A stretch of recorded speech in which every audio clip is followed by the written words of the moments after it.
Perkenalkan, nama saya Nabila Karimah, NIM 1041918 dari Prodi Mikrobiologi.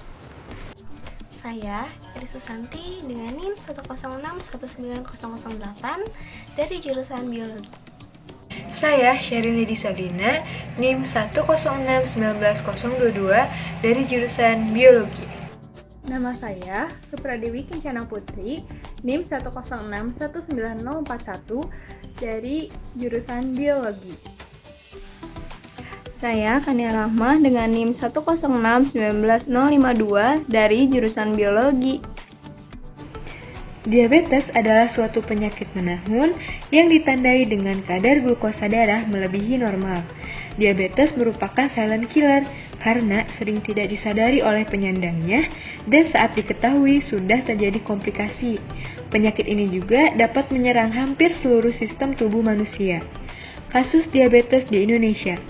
Menurut data Kemenkes, diabetes menjadi penyebab kematian terbesar nomor 3 di Indonesia dengan persentase sebesar 6,7%. Dan menurut data International Diabetes Federation atau IDF Atlas tahun 2017 menunjukkan bahwa Indonesia menduduki peringkat ke-6 dunia dengan jumlah diabetes sebanyak 10,3 juta jiwa.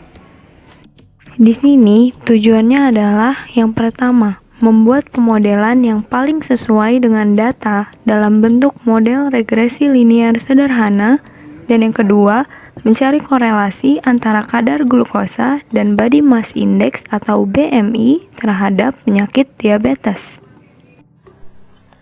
Deskripsi data. Data diambil dari kaggle.com dan data yang diolah hanya 200 data saja. Pada pengolahan data, kami menggunakan metode regresi linear sehingga harus menentukan dulu mana yang prediktor dan mana yang responsnya. Lalu berikut ada lampiran dari contoh data yang akan kami olah.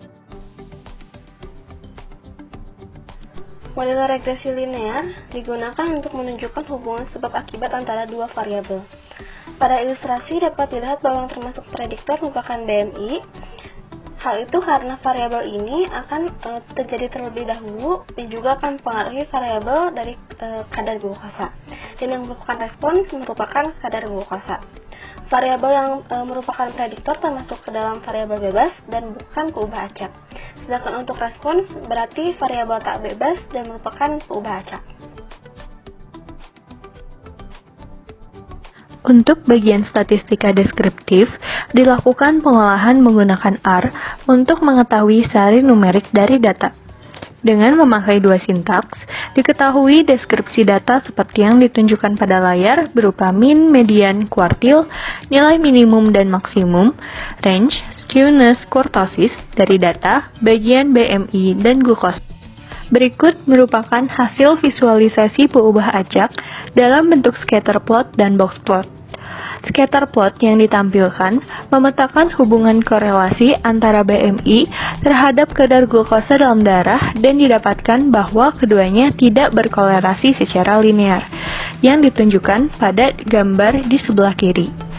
Untuk persebaran data dapat diperhatikan pada masing-masing box plot baik BMI dan glukosa. Kedua data memiliki persebaran data di bagian atas median yang lebih besar, menunjukkan variabilitas nilai yang berada di bawah median adalah lebih kecil. Data pencilan terdapat pada data BMI berupa data pencilan atas. Sintaks yang digunakan untuk mencari taksiran model regresi linear adalah sebagai berikut. Dengan keluarannya yang akan menunjukkan persamaan dari taksiran model regresi linearnya, lalu uji T dan uji F, lalu dapat diketahui juga koefisien determinasi. Untuk persamaannya dapat dilihat dari estimate, sedangkan untuk uji T dilihat dari nilai 0,404 sebagai T hitung dan 0,686 sebagai T tabel. Karena T tabelnya lebih besar dari T hitung, berarti H0-nya tidak ditolak. Begitupun dengan uji F, H0-nya tidak ditolak karena p-value-nya itu lebih besar dari alfa. Lalu untuk koefisien determinasi didapat hasil bahwa model yang didapatkan itu tidak cocok dengan data karena nilai R kuadratnya itu jauh dari 1. Dicari juga korelasi dengan sintaks yang sebagai berikut. Dan didapat keluarannya bahwa nilai dari korelasinya itu 0,0287, sehingga hanya terdapat sedikit korelasi di antara BMI dan glukosa karena nilainya tidak begitu mendekati nilai 1. Selanjutnya dilakukan uji ANOVA menggunakan RStudio dengan sintaks sebagai berikut. Lalu didapat keluaran berupa pengolahan data dalam bentuk vektor, yaitu pengelompokan data BMI menjadi 4 kategori berdasarkan rentangnya, yaitu 21-30, 31-40, 41-50, dan lebih dari 50, dengan kadar glukosa yang dimiliki 20 orang sebagai input data untuk uji ANOVA. Kemudian melalui sintaks summary, didapat data untuk membuat tabel ANOVA. Hasil dari pengolahan data yang pertama, regres linier, didapat persamaan Y sama dengan 34,39 ditambah 0,0062X. Korelasi antara BMI dan glukosa yang didapat yaitu sebesar 0,028. Hal itu berarti hanya terdapat korelasi yang sangat lemah antara BMI dan glukosa karena nilainya tidak mendekati nilai 1. Selanjutnya dilakukan uji T untuk mengetahui kesignifikan parameter regresi dan pengaruh X terhadap Y dengan H0 atau hipotesis 0 yaitu beta 1 sama dengan 0 dan hipotesis 1 sebagai lawannya yaitu beta 1 tidak sama dengan 0.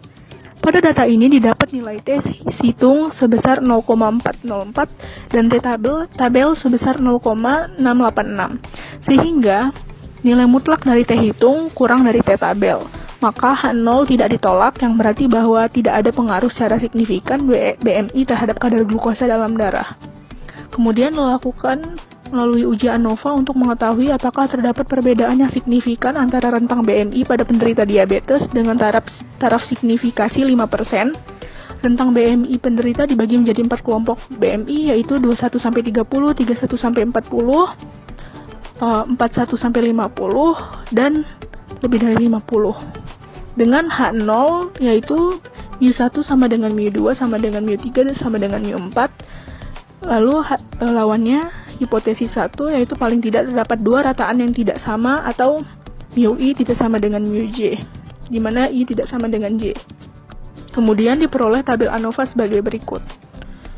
Dengan F-tabel yaitu sebesar 3,238 dan p-value sebesar 0,757. Karena F hitung kurang dari F-tabel dan diikuti oleh p-value lebih dari alpha, yaitu 0,05, maka H0 tidak ditolak.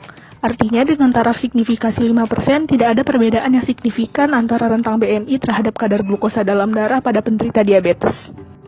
Jadi, kesimpulannya adalah persamaan yang didapat dari data dalam bentuk model regresi linier sederhana adalah YI topi sama dengan 34,394573 ditambah 0,006278 XI.